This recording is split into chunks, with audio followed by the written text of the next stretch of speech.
देखो, जब हमारा संविधान लागू हुआ 26 जनवरी 1950, तब हमने ये निर्णय लिया कि हम हिंदी के साथ साथ अंग्रेजी को भी अगले 15 वर्षों तक राजकाज की भाषा के रूप में इस्तेमाल करेंगे और 15 वर्षों के बाद हम अंग्रेजी का प्रयोग बंद कर देंगे। लेकिन दक्षिण भारतीय राज्यों के विरोध के बाद ये काम हो नहीं पाया और ऐसे में हमने हिंदी को राष्ट्रभाषा नहीं बल्कि राजभाषा घोषित किया। हमने हिंदी दिवस के लिए एक पढ़ाई में अपने समझा है पॉलिटी के अंदर कि एक ऑफिशियल लैंग्वेज कमेटी भी होती है और हिंदी की प्रोग्रेस चेक करने के लिए कि देश में हिंदी कितनी ज़्यादा पॉपुलर हो पाई और कितनी ऑडियंस को समझ में आ पाई, हमारी जनसंख्या को हिंदी पूरी समझ में आती है या नहीं, उसके लिए एक कमेटी है, उसके लिए पूरा अपना एक स्ट्रक्चर है। संविधान सभा के द्वारा ये निर्णय लिया गया था 14 सितंबर 1949 को कि हम हिंदी को राजभाषा घोषित करेंगे, इसलिए हमने इसे हिंदी दिवस के रूप में घोषित किया।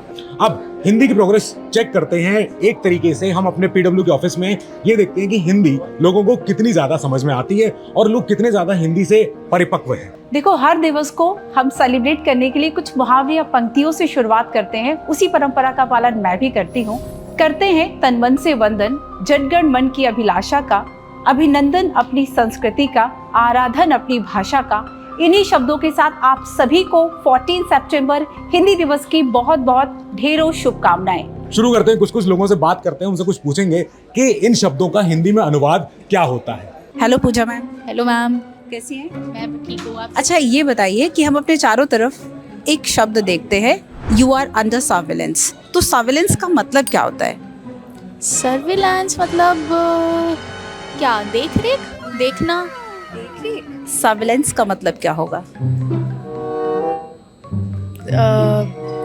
नजर रखना। कुछ तो मैम पहुंची हैं, बाकी बच्चों कमेंट में आप बताइएगा कि सर्विलेंस का मतलब क्या होगा। आप में से किसी को पता है रिमोट कंट्रोल को हिंदी में क्या कहते हैं? टीवी वाला ना, टीवी का रिमोट कंट्रोल, एसी का रिमोट कंट्रोल, आपका अपना रिमोट कंट्रोल, उसको क्या कहते हैं हिंदी में? हिंदी को कंट्रोल को तो शायद हिंदी में काबू बोलते हैं हम लोग। काबू काबू करना, ठीक है। कंट्रोल करना, तो उसको शायद दूर काबू यंत्र, हाँ, दूर काबू यंत्र टाइप। ऐसे कुछ होगा। बीवी बोलते सर। बीवी बोलते ठीक है, ये तो सही आंसर है। हाँ, ये हमारी डिजाइन टीम है, सोचो ये एडिट करती है, जो हम वीडियोस देखते हैं ये इन्हीं की कृपा से आते हैं ऐसे videos. Hello sir. Hello ma'am. क्या कर रहे हैं आप? मैम मैं करंट अफेयर्स पढ़ रहा हूँ। करंट अफेयर आप इंटरनेट से पढ़ रहे होंगे ना? तो सर, इंटरनेट को हिंदी में क्या कहते हैं? मैम हिंदी में तो इंटरनेट ही बोलते हैं मैम। नहीं, इंटरनेट नहीं बोलते हैं बच्चों। आप कमेंट करके बताना कि इंटरनेट शब्द का हिंदी अनुवाद क्या होगा। अब चलते हैं अपनी बिजनेस टीम की तरफ, जो दिन भर शेड्यूल्स में, मीटिंग्स में, प्लानर्स में, इनमें बिजी रहती है। तो एक बार देखते हैं कि इनको हिंदी की कितनी समझ है, कितनी नॉलेज है। हेलो मैम, कैसे हैं? हेलो मैम, आप कैसे हैं? मैम, मेरे पास कुछ ऐसे इंग्लिश के वर्ड्स हैं जो मैं चाहता हूँ आप ट्राई करें कि आपको आते हैं या नहीं, उनका हिंदी अनुवाद, उनका हिंदी ट्रांसलेशन। अब आप मुझे पहले बताइए कि टूथपेस्ट को हिंदी में क्या कहते हैं? No idea. दंत मंजन, करेक्ट आंसर। अब इनसे पूछते हैं, मैम वैक्यूम क्लीनर को हिंदी में क्या कहते हैं? I don't know.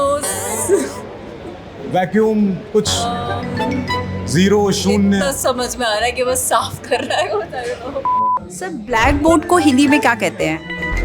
Black board को हिंदी में मैम अभी तो समझ में ही नहीं आ रहा है, क्योंकि डिजिटल बोर्ड तो आपको पता होगा। तो डिजिटल बोर्ड को हिंदी में क्या कहते हैं? वैसे तो हर टाइम हम तो उसको डिजिटल बोर्ड ही बुलाते हैं कभी तक। चलिए, तो बच्चों आप कमेंट करके बताइए कि हम ब्लैक बोर्ड को हिंदी में क्या कहते हैं। मैम, आप इंग्लिश में आपने ऑनर्स किया हुआ है, तो ऑफ कोर्स आपसे सवाल बनता है, ये बताइए रेफ्रिजरेटर को हिंदी में क्या कहते हैं?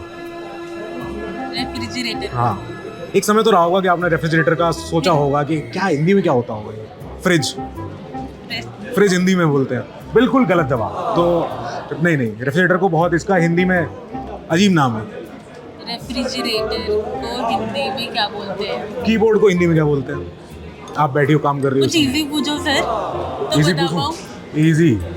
आदित्य का इंग्लिश बता दो। अच्छा, आदित्य का मतलब क्या होता है? शाबाश बेटा, ये अमेरिका के दलाल। मैम, मोबाइल को हिंदी में क्या कहते हैं?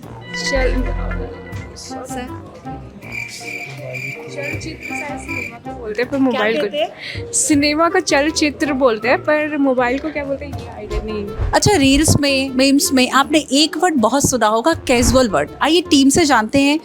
हेलो स्मृति मैम, हेलो केशव सर। क्या कर रहे हैं? मैम काम ओके, और एक वर्ड है जिसे हम हिंदी में क्या कहते हैं वो आपको बताना है, कैजुअल वर्ड। हाई बैंगन। मैम नहीं पता आई तो आप कमेंट करके बताइए। हम चलते हैं अपनी कैंटीन में, शाम का समय हो गया है, कई लोग यहाँ पे बैठ के चाय, अपना समोसे, कुछ ना कुछ खाते हैं। तो यहाँ बैठे हुए तुषार हैं और यहाँ पे और भी लोग हैं। अब इनसे पूछते हैं कि इंग्लिश में जिस वर्ड को आप जानते हो नॉर्मली, माइक्रोवेव, उसको हिंदी में क्या कहते हैं? माइक्रोवेव को हिंदी में हाँ, जो हम सबसे बहुत ज़्यादा क्लोज शब्द है कैमरा, कि हर चीज़ में हमें सेल्फी खींचते हैं, कैमरा निकालना है, कैमरा को हिंदी में क्या कहते हैं? चित्र। सर आप कमेंट करके बताइए।